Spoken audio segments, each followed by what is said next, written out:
शत्रु जिनकी पीठ नहीं देख पाते, अर्थात जो लड़ाई के मैदान से भागते नहीं, पराई स्त्रियां जिनके मन और दृष्टि को खींच नहीं पाती, और भिखारी जिनके यहाँ से ना ही नहीं पाते, खाली हाथ नहीं लौटते, ऐसे श्रेष्ठ पुरुष संसार में थोड़े हैं। यूँ श्री राम जी छोटे भाई से बात कर रहे हैं, पर मन सीता जी के रूप में लुभाया हुआ और उनके मुख रूपी कमल के छवि रूप मकरकंद रस को भौरे की तरह पी रहा है। सीता जी चकित होकर चारों ओर देख रही है।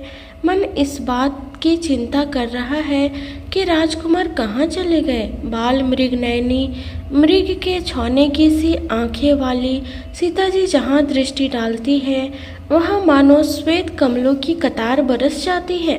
तब सखियों ने लता की ओट में सुंदर श्याम और कौर कुमारों को दिखलाया। उनके रूप को देखकर नेत्र ललचा उठे। वे प्रसन्न ऐसे हुए मानो उन्होंने अपना खजाना पहचान लिया। श्री रघुनाथ जी की छवि देखकर नेत्र थकित निश्चल हो गए। पलकों ने भी गिरना छोड़ दिया। अधिक स्नेह के कारण शरीर बेकाबू हो गया, मानो शरद ऋतु के चंद्रमा को चकेरू यानी विशुद्ध हो देख रही हो। नेत्रों के रास्ते श्री राम जी को हृदय में लाकर चतुर शिरोमणि जानकी जी ने पलकों के किवाड़ लगा दिए, अर्थात नेत्र मूंद कर उनका ध्यान करने लगी। अब जब सखियों ने सीता जी को प्रेम के वश जाना, तब वे मन में सकुचा गई, कुछ नहीं कह सकती थी। सकुची सिया अब तब नयन उघारे, सन्मुख दौउ रघुसिंह निहारे। नख सिख देखी राम के शोभा, सुमिरी पीता पनु मनु अति क्षोभा।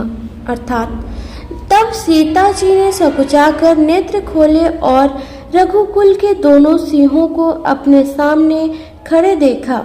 नख से सीखा तक श्री राम जी की शोभा देखकर और फिर पिता का प्रण याद करके उनका मन बहुत क्षुब्ध हो गया। जब सखियों ने सीता जी को परवश प्रेम के वश देखा, तब सब भयभीत होकर कहने लगी, बड़ी देर हो गई, अब चलना चाहिए, कल इसी समय फिर आएंगी। ऐसा कहकर एक सखी मन में हंसी। सखी की यह रहस्य भरी वाणी सुनकर सीता जी सकुचा गई। देर हो गई जान उन्हें माता का भय लगा। बहुत धीरज धरकर वे श्री रामचंद्र जी को हृदय में ले आई और उनका ध्यान करती हुई अपने को पिता के अधीन जानकर लौट चली। मृग, पक्षी और वृक्षों को देखने के बहाने सीता जी बार बार घूम जाती है और श्री राम जी के छवि देखकर उनका प्रेम कम नहीं बढ़ रहा है, अर्थात बहुत ही बढ़ता जा रहा है। शिव जी के धनुष को कठोर जानकर वे विषुवरती मन में विलाप करती हुई हृदय में श्री राम जी की सांवली मूर्ति को रख कर चली। शिव जी के धनुष की कठोरता का स्मरण आने से उन्हें चिंता होती थी कि ये सुकुमार रघुनाथ जी कैसे ताड़ेंगे। पिता के प्रण की स्मृति से उनके हृदय में क्षोभ था, इसलिए मन में विलाप करने लगी। प्रेम बस ऐश्वर्य की विस्मृति हो जाने से ही ऐसा हुआ। फिर भगवान के बल का स्मरण आते ही वे हर्षित हो गई और गुणों की खान श्री जानकी जी को जाती हुई जाना। तब परम प्रेम की कोमल स्याही बनाकर उनके स्वरूप को अपने सुंदर चित्र रूपी भित्ति पर चित्रित कर लिया।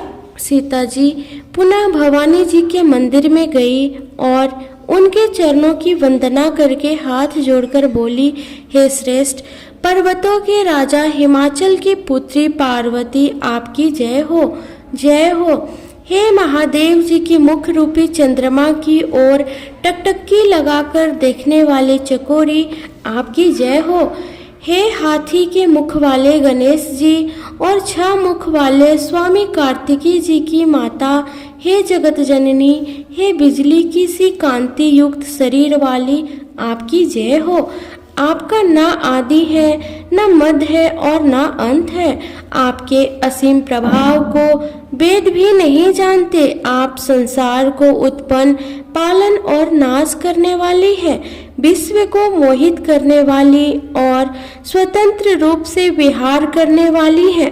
पति को इष्ट देव मानने वाली श्रेष्ठ रानियों में हे माता आपकी प्रथम गणना है। आपकी अपार महिमा को हजारों सरस्वती और शेष जी भी नहीं कह सकते।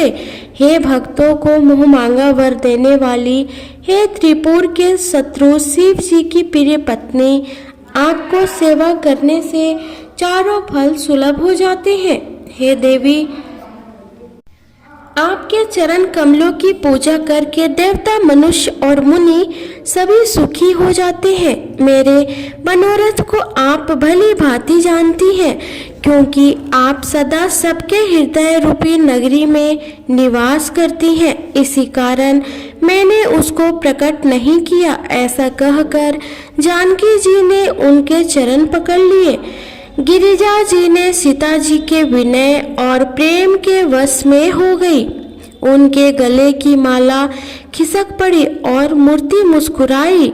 सीता जी ने आदर पूर्वक उस प्रसाद माला को सिर पर धारण किया। गौरी जी का हृदय हर्ष से भर गया और वे बोली, सुनो सिया सत्य असी से हमारी, पूजहि मन कामना तुम्हारी। नारद वचन सदा सुचि साचा, सो वरु मिलहि जाहि मनुराचा।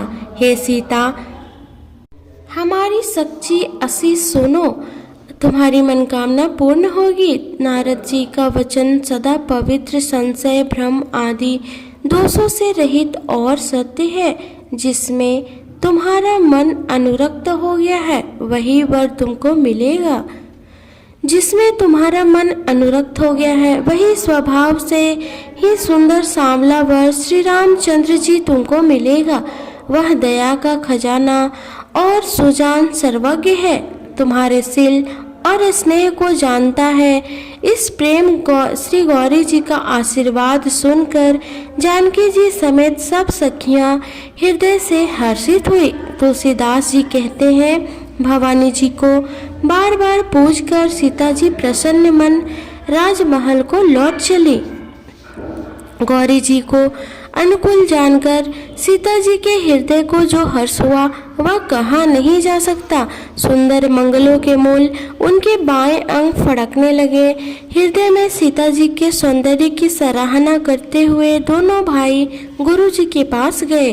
श्री रामचंद्र जी ने विश्वामित्र जी से सब कुछ कह दिया, क्योंकि उनका सरल स्वभाव है, छल तो उसे छूता भी नहीं।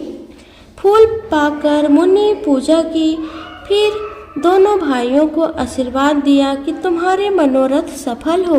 यह सुनकर श्री राम लक्ष्मण सुखी हो गए। श्रेष्ठ विज्ञानी मुनि विश्वामित्र जी भोजन करके कुछ प्राचीन कथाएं कहने लगी। इतने में दिन बीत गया और गुरु की आज्ञा पाकर दोनों भाई संध्या करने चले।